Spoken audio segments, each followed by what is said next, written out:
ಉದ್ಯಮಿ ಮುಕೇಶ್ ಅಂಬಾನಿ ಮನೆಯಲ್ಲಿ ಈಗ ಸಂಭ್ರಮ ಮುಗಿಲು ಮುಟ್ಟಿದೆ. ಎರಡನೇ ಪುತ್ರ ಅನಂತ್ ಅಂಬಾನಿ ಮದುವೆಯನ್ನ ಅತ್ಯಂತ ವೈಭೋಗದಲ್ಲಿ ಮಾಡುತ್ತಿದ್ದಾರೆ ಮುಕೇಶ್ ಅಂಬಾನಿ.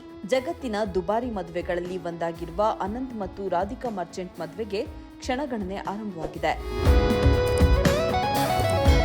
ಇನ್ನು ಈ ಮದುವೆಗೂ ಮುನ್ನ ಕಳೆದ ಹಲವು ತಿಂಗಳಿಂದ ಒಂದಿಲ್ಲೊಂದು ಫಂಕ್ಷನ್ಗಳನ್ನ ಮಾಡಿದ್ದರು ಮುಕೇಶ್ ಅಂಬಾನಿ. 2 ಬಾರಿ ಪ್ರೀ ವೆಡ್ಡಿಂಗ್ ಸೆಲೆಬ್ರೇಷನ್, ಹಳದಿ, ಶಿವಶಕ್ತಿ ಪೂಜೆ ಹೀಗೆ ನಾನಾ ತರದ ಕಾರ್ಯಕ್ರಮಗಳನ್ನ ಮಾಡಲಾಗಿತ್ತು. ಅದೆಲ್ಲದಕ್ಕೂ ಬಾಲಿವುಡ್ ಸೆಲೆಬ್ರಿಟಿಗಳು ಮಿಸ್ ಇಲ್ಲದೆ ಹಾಜರಾಗಿದ್ದರು. ಆದರೆ ಇಲ್ಲೊಂದು ವಿಶೇಷತೆ ಇದೆ. ಅದೇನೆಂದರೆ ಈ ಸಮಾರಂಭದಲ್ಲಿ ದಕ್ಷಿಣ ಭಾರತದ ಸೆಲೆಬ್ರಿಟಿಗಳು ಹೋಗಿದ್ದು ತೀರಾ ಕಡಿಮೆ. ಆದರೆ ಒಬ್ಬರು ಮಾತ್ರ ಪದೇ ಪದೇ ಹೋಗಿದ್ದಾರೆ. ಅದು ತಮಿಳು ಡೈರೆಕ್ಟರ್ ಅಟ್ಲಿ. ಹೌದು, ಶಾರುಖ್ ಖಾನ್ ಅವರ ಜವಾನ್ ಸಿನಿಮಾವನ್ನ ಡೈರೆಕ್ಷನ್ ಮಾಡಿ ಬಾರಿ ಫೇಮಸ್ ಆಗಿರುವ ಅಟ್ಲಿ ಈಗ ಅಂಬಾನಿ ಮನೆಯ ಮದುವೆಯ ಸಮಾರಂಭದಲ್ಲಿ ಪದೇ ಪದೇ ಕಾಣಿಸಿಕೊಳ್ಳುತ್ತಿದ್ದಾರೆ. ಅಟ್ಲಿ ಜೊತೆಗೆ ಅವರ ಪತ್ನಿ ಪ್ರಿಯಾ ಸಖತ್ ಮಿಂಚುತ್ತಿದ್ದಾರೆ. ಇಲ್ಲಿದೆ ನೋಡಿ ಆ ಕುರಿತ ವಿಡಿಯೋ.